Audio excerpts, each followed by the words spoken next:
welcome to the tree placement exercise with Mr. Conboy in Green Industries.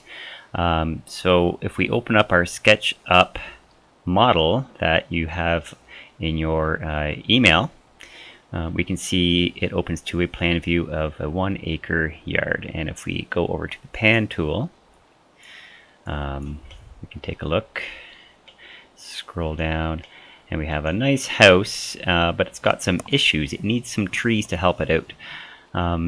We have a very busy road in behind. We may have some privacy issues from the surrounding houses, and I think planting some trees here would really help. So to do that, we can go to our tree farm. So if we zoom out, we can see that there's a selection of trees that I've brought in.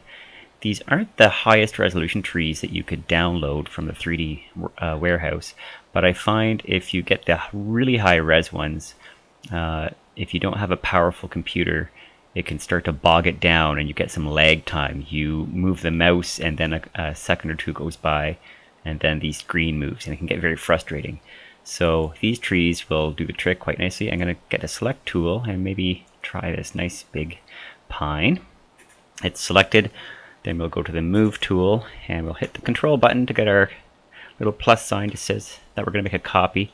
A little tip is to grab it where it meets the ground, and then you won't be going up and down through the ground. And while it's active, we can just zoom in and out. Wherever you point the mouse, that's where the screen will zoom to. And let's plunk this nice big evergreen tree right on the south side of the yard. How lovely. And let's just select off somewhere else and we can see what that looks like. All right. Once you've placed a tree, you can select it again and use the scale tool over here, and we get all these buttons. What you can do is grab one of these buttons. If you pick one of the corners, it will do a uniform scale. The proportions stay the same, however it shrinks, so you can scale it uniformly, or you can choose to stretch or shrink it but keep the width the same, and of course the side buttons do the same thing. Alright, so there's a nice big pine tree that we've scaled up. Oh, I'm trying to get the select tool again. Alright, so there's a pine tree, and let's get something with broad leaves, a nice deciduous tree. There's a nice one there. Again, we want to copy it. We want to place these all around and on the yard. So why don't we do this one more here, and right there. Let's put it right by that house. Try and balance things out. Oh, it looks like it's floating a little bit. So let's see if I can get that to stick to the ground. There we are. And again, maybe we want this tree to be huge. Everyone wants a nice big tree to cover their yard. There we go. Okay, so after you've done placing the trees for the reasons of privacy and sound abatement, maybe blocking winter winds and shading the house in the summer, and for enframelment, we want to export some views of your work. So the first thing I want to see is a nice straight-on view. So if we grab our pan tool again, you can position the screen so that we can see the whole front of the yard nice and straight on, so we get a nice picture of how things work. And we're going to export some images that we can paste into a document for your design report. So if we go to the file and export, we choose a 2D graphic, and let's name it something like front view or street view. And let's place it in a folder where it can easily find it. I've already got a folder on my desktop for this assignment called tree placement. So let's place it there, and it's called front view, and we can export it. There we go. Next, we want to make sure you have a nice plan view. So if you can orbit around again after you've placed all your trees so we can see the plan, just kind of like our opening shot, and take an export of that view, that would be great.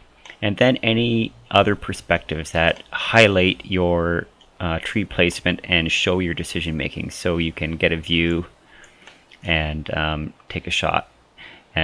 anything that helps explain the benefits of your design. All right, so maybe we want to take a nice back view of the pine, shading those south windows. And again, we go to File, Export 2D Graphic. This time it's already in the same folder, which is nice, and I can call this maybe the backyard pine.